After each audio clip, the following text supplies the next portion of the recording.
Lion Men of Mongo by Alex Raymond.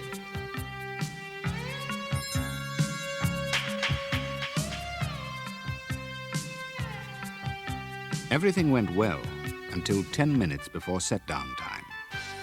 The interplanet survey ship then began to have trouble. The temperature in the oval control chamber started to climb rapidly. The central control panel grew stove-hot. Tiny wisps of acrid blue smoke uncoiled from some of the grids and rows of bubble lights. Dr. Zarkov, a big burly man with a furious black beard, had been bent over the scanning monitors, studying the multiple views of the terrain of the planet they were about to land on. "Did you expect trouble with the ship?" asked Dale Arden. She was a slim girl in her middle 20s, dark-haired, wearing a lightweight pale blue jumpsuit. Zarkov blinked, looking up at his research assistant. "What's that?" Dale pointed in the direction of the control panels. "How serious is it, Flash?" In the piloting seat, Flash Gordon shook his head, keeping his eyes on the controls in front of him. "Don't know," he said. "I'm switching over to the backup systems and we'll see." He was a tall, broad-shouldered man, a year away from 30, with blonde hair and an even outdoor tan. "There can't be anything wrong," boomed Zarkov. "I designed this ship myself, equipped it especially for this pioneer exploration of Mongo." "I can't get any response from the landing mechanisms," Flash said. "We don't seem to have any control over the ship. Looks like we'll have to ditch." "Ridiculous," snorted Zarkov. "I designed this craft to be foolproof, which I guarantee it is." He gave his ample beard a tug. "Besides which, I sank nearly all of the Plan Explo Foundation's last grant into building this crate. If it smashes up, that's $20 million in a pile of rubble." "It's either ditch or crash," said Flash. "You and Dale get out. I'll keep fiddling. That way you two are safe and maybe we can save the ship too." The girl's hand tightened on his shoulder. "There's no point, Flash. It's too dangerous. Even if we lose the ship, all we have to do to get off the planet is radio back to Dr. Zarkov's orbiting workshop." "If it looks like I can't save the ship, I'll radio and get them to send a rescue craft. Now you and Doc get ready to use the escape tube." Dale sprinted to a wall cabinet and broke out 3 flying safety belts. "There's one here for you, Flash," she said. Reluctantly, Zarkov strapped on the device. "These belts are based on my own designs, so they'll register the exact place where Dale and I land on your rescue monitor there." Nodding, Flash said, "Once I get the ship safely down, I'll come back for you." "Good, good. We'll stay exactly where we land and wait for you." After strapping on the flying belt, Dale bent and kissed Flash gently on the cheek. "We'll see you soon." "I guarantee," he said, using one of the doctor's favorite phrases. The slim girl crossed to the trapdoor of the escape tube. She dropped from sight and was ejected from the craft. "$20 million isn't everything," reminded Zarkov as he approached the tube hatch. "So don't be too foolhardy, Flash. If you figure you can't bring her down, jump to." "Don't worry, Doc." The heat inside the survey ship's cabin was now up to 120 degrees, according to the temperature gauge on the control panel. Smoke was swirling thickly. Flash continued to struggle with the buttons, switches, and toggles of the intricate control board. There was still no response. 5 minutes after Dale and Zarkov had jumped free, Flash finally pushed up out of the piloting seat. "Doc and Plan Explo won't like this, but I'm going to have to give up and get out." He noted the positions where Dale and the doctor had landed.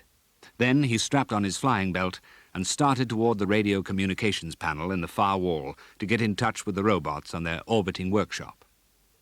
But before he reached it, the ship began to wobble wildly. Flames howled out of the control board, and then the ship was plummeting down toward the ground.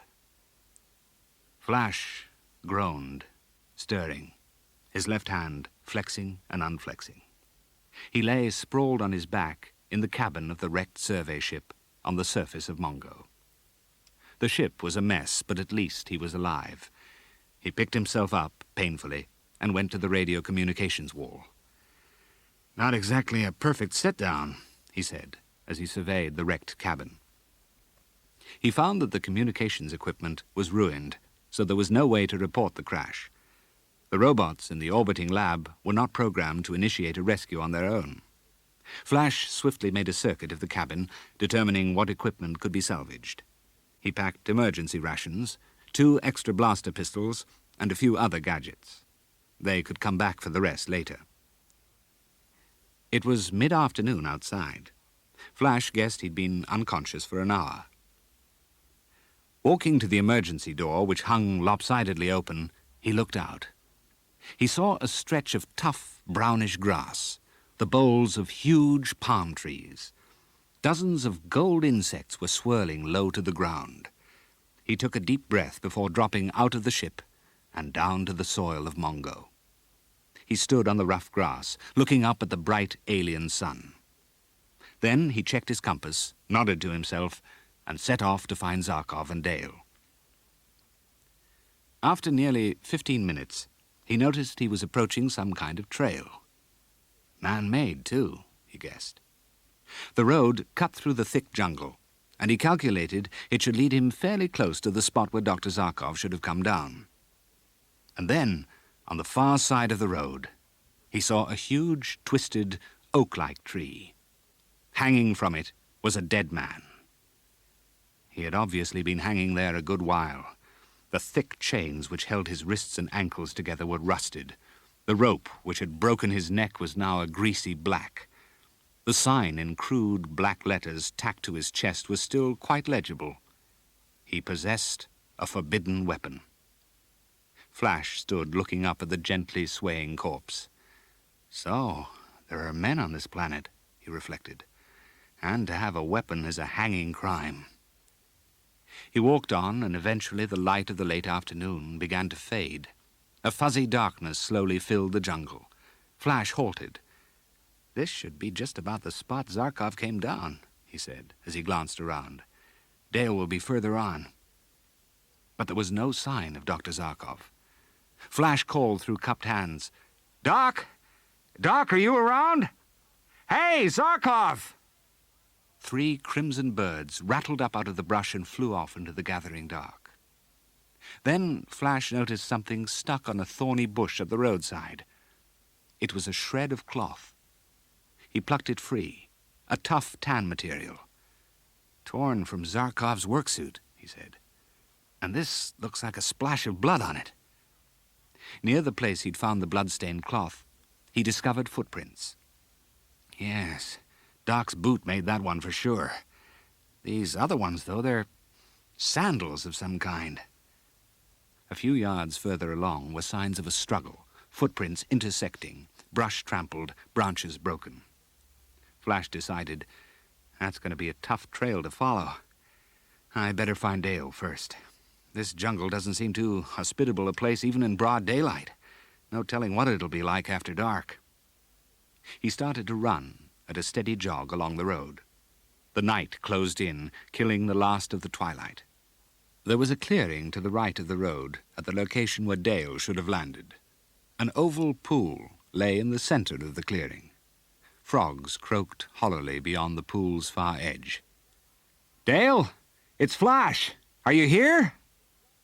A rustling commenced along the trees next to the pool. Dale, is that you? Out of the dark, a raspy voice said, If you seek the young woman, I can tell you where they took her. It was a small, bent man who spoke to Flash across the jungle pool. He wore a simple, mud-colored tunic laced with leather strings, rough-spun tights, and low boots of soft hide. His hair was long and unkempt, speckled with grey. You are an outlander, he observed in his harsh, raspy voice, as was the girl.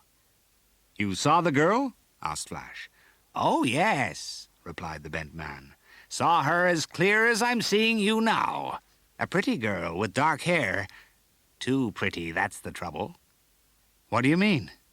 I mean, Outlander, that is why they took her. Who was it that took her? The Royal Police. She was arrested? The bent man gave a dry, wheezing laugh. Too pretty for that, didn't I tell you? No, Outlander, they took her to the capital. You see, our emperor is always interested in pretty young girls, and many's the maiden who's been dragged away to the imperial palace. Your emperor? Aye, Ming, ruler of the 12 territories. And soon, if he carries out all his plans, ruler of all the planet. How long ago did they take her? There is no chance to catch them, said the bent man, should that be what you're thinking of. By now they have placed her aboard a flying ship and flown her to Ming's palace. How far from here is the capital city? 300 miles. Where can I arrange to fly there? The bent man's rasping laugh was louder this time. Would you end your life hanging from one of these trees, Outlander? You mean the use of airships is forbidden too? To all save the royal police and those in the Emperor's inner circle.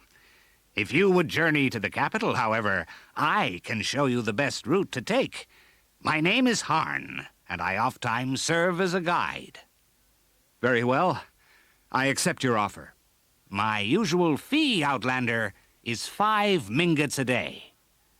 I have none of your local money. Eyeing the pack strapped to the tall man's back, Han said, Perhaps you have some goods, some objects of value from your own land which can be exchanged for coins. There is an inn not far from here, the Heart and Arrow, and the innkeeper is a long-time friend of mine.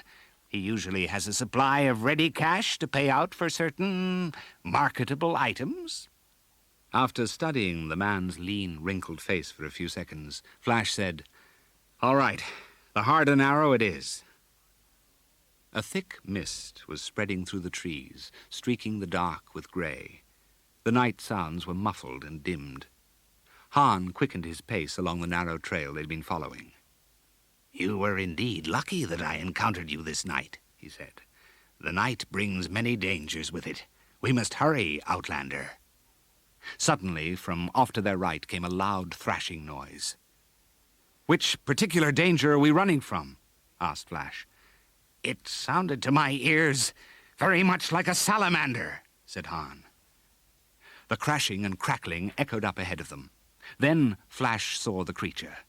It was 9 feet long, a muddy green with splotches of yellow running along its thick, glistening body. It opened its wide mouth, and Flash saw that it had large, snake-like fangs. With a few more lumbering steps of its 4 squatty feet, the giant salamander blocked their path completely. Flash reached beneath his tunic. With his blaster pistol in his hand, he took 2 steps forward. The pistol sent a sizzling shot at the attacking monster. There was a faint, hollow, explosive sound, and the head of the giant creature turned to charred dust. A miracle! Exclaimed Han. Great and powerful wizardry! The headless salamander thrashed and writhed, crashing into tree trunks and trampling brush. Then it fell dead. After a glance around, Flash put his pistol away in his waistband. Han came closer to him. That is indeed a powerful weapon, Outlander, he said in a whispering voice. Much more powerful than anything the royal police possess. He pointed at the tunic which concealed the gun. You are wise to conceal it, for to be caught with such a weapon would mean certain death. You need not fear that I will betray you, Outlander, for now I owe you my life, and there is nothing Harn would not do for you. All right, let's press on to the Heart and Arrow. I want to get to the capital as soon as I can. Dr. Zarkov's broad back was pressed against the black rock wall of a vast cavern. Several yards across the cave, a small fire burned, sending sooty smoke up to vanish in the thick shadows. Seated near the fire were 3 lean men, wearing hooded robes and sandals. I've been in captivity on 6 planets, 4 satellites, and 1 lesser moon, boomed the bearded scientist. They always made a point of feeding me, especially on Jupiter, where they were fattening me up for an impending cannibal feast, which, fortunately, You must be patient. One of the robed men stood to face Zarkov. These are difficult times on Mongo. Many people do not eat at all. It is especially difficult for us who are sorcerers. Wait until our leader arrives, We will see to all your needs then.